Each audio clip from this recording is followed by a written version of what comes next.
মালতীপুর বিধানসভা ভোট নিয়ে সরগরম। এই নিয়ে প্রশ্নের অবকাশ নেই যে রাজ্যের অন্যতম নজরকাড়া কেন্দ্র মালতীপুরে এবার রীতিমতো হাড্ডাহাড্ডি লড়াই, যাকে বলে সে আনে কোলাকুলি। মালদা জেলার 12টি বিধানসভা কেন্দ্রের মধ্যে 2021 সালে বিধানসভা নির্বাচনে যে 8টি আসনে তৃণমূল জয়লাভ করেছিল তার মধ্যে অন্যতম ছিল মালতীপুর।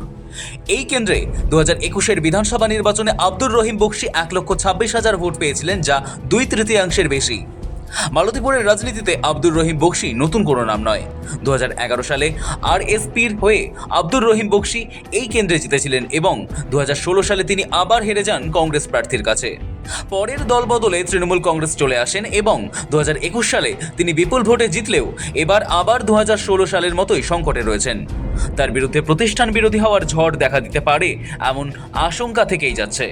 সর্বোপরি তার বিরুদ্ধে সম্মুখ সমরে কংগ্রেসের মৌসম নূরের মতো গনি খান পরিবারের হেভিওয়েট রাজনৈতিক প্রার্থী থাকায় আব্দুর রহিম বক্সির আশঙ্কা বিরাট আকার নিয়েছে। আরএসপি থেকে এসে দ্রুত জেলা তৃণমূল কংগ্রেসের কর্তৃত্ব হাতে পেয়েছিলেন যে আব্দুর রহিম বক্সি, সেই রহিম বক্সি এবার নিজের আসন নিরাপদ নয় বুঝে প্রচারের গতি বাড়িয়েছেন। প্রচারের বাড়তি গতি রাখার পাশাপাশি ভোটারদের কাছে পেতে কোনো রকম কার্পণ্য রাখছেন না, এরকম কথা মালতীপুর বিধানসভা কেন্দ্রে আকাশে বাতাসে ভাসছে।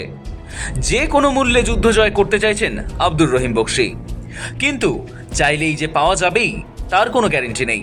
এখন মৌসম নূর অনেকভাবেই এগিয়ে, যাবতীয় পারিবারিক দ্বন্দ্ব কাটিয়ে ফেলে এখন তৃণমূল কংগ্রেস থেকে পুরনো দল কংগ্রেসে ফিরে জয়ের বিষয়ে প্রবল আত্মবিশ্বাসী। আমরা খুব আশাবাদী যে আমাদের রেজাল্ট খুব ভালো হবে, ভালো সাড়া পাচ্ছি এবং যেখানেই আমরা যাচ্ছি আমাদের প্রচুর মানুষ সাপোর্ট করছেন, বেরিয়ে আসছেন এবং তাদের যেভাবে ভালোবাসার রেসপন্স, খুব পজিটিভ রেসপন্স, এবং আমরা খুব আশাবাদী যে আমাদের রেজাল্ট খুব ভালো হবে।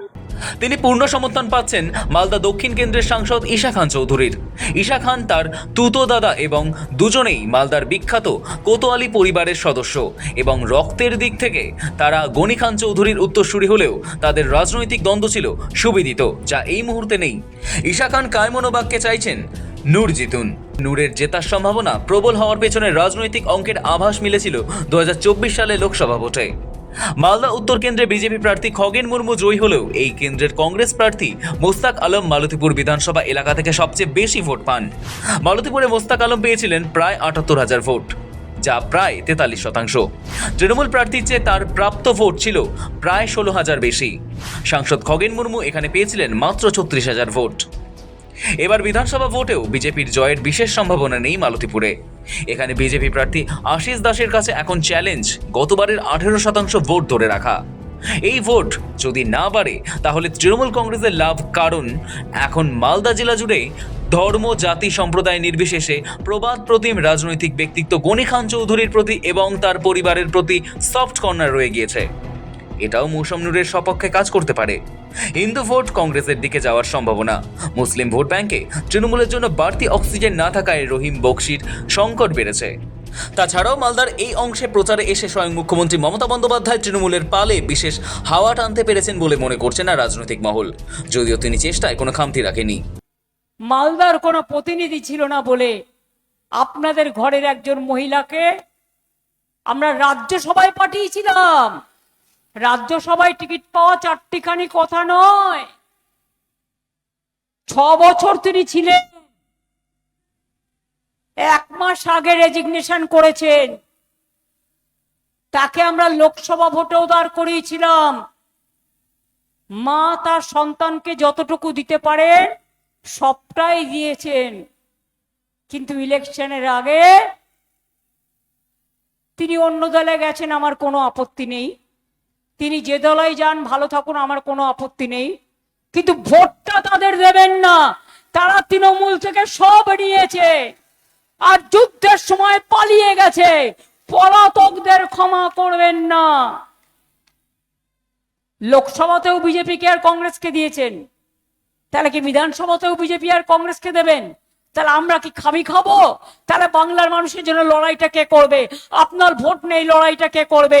আপনাকে একবার এমপি করলাম, আপনাকে জেতালাম রাজ্যসভায়, ভোটে লড়ে নয়, আপার হাউস এমএলএদের ভোটে ইলেক্টেড হলো।